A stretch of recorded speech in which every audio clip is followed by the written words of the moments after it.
High baby, আমাদের ভ্যালেন্টাইনের প্ল্যানটা করো না। আরে বেবি, তোমাকে তো বলেছিলাম যে আমরা লাঞ্চে বেরোবো। ও গড, তুমি কি করে জানলে আমার lunch favourite? Oh my god, এই পৃথিবীতে তুমি এসেছো বলেই আমি এসেছি। I love you so much. ঠিক আছে, তুমি আমাকে ওই 11টা 12টা নাগাদ পিক করতে চলেছো, ঠিক আছে?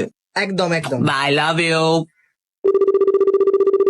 হাই বেবি, আমাদের ভ্যালেন্টাইনের প্ল্যানটা করো এবার। আরে সেটাই তো বলবো। দেখো, আমরা প্রিন্সেপ ঘাট যাব, নৌকা চড়বো, সানসেট দেখবো। Oh my god, how romantic baby you are. Oh my god, এবার কিন্তু আমি বারবার প্রেমে পড়ে যাবো তোমার। তুমি না কি যে করো। আচ্ছা ঠিক আছে, তুমি আমাকে ওই বিকেল 4টে নাগাদ পিক করতে চলে এসো, okay? Sure sure. Bye, love you. Hi baby, ভ্যালেন্টাইনের প্ল্যানটা করবে না নাকি?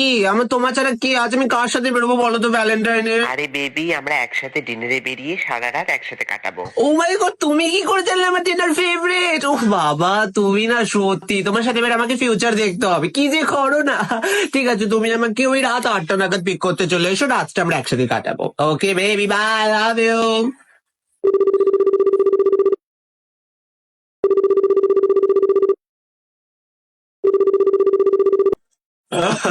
সুজাতার মা, বলো। বাবা, কাঁদছো কেন গুনগুনদি? সামনে ভ্যালেন্টাইন ডে আসছে। তুমি এই বছর কারোর সাথে বেরোচ্ছ কিনা সেটা জানার জন্যই তো ফোন করলাম। আমার জীবনে কেউ নেই সুজাতার মা, একটাকে ধরেছিলাম, সেও ছেড়ে দিল। কি হবে বলো, আমার জীবনটাই এরকম খারাপ।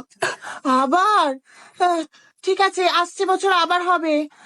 আমি রাখি, আমার তরকারি পুড়ে যাচ্ছে। ঠিক আছে। হুম, আসলে কি বলুন তো, নিজের ভালোটা না লোকদেরকে দেখাবেন না, নজর লেগে যায়।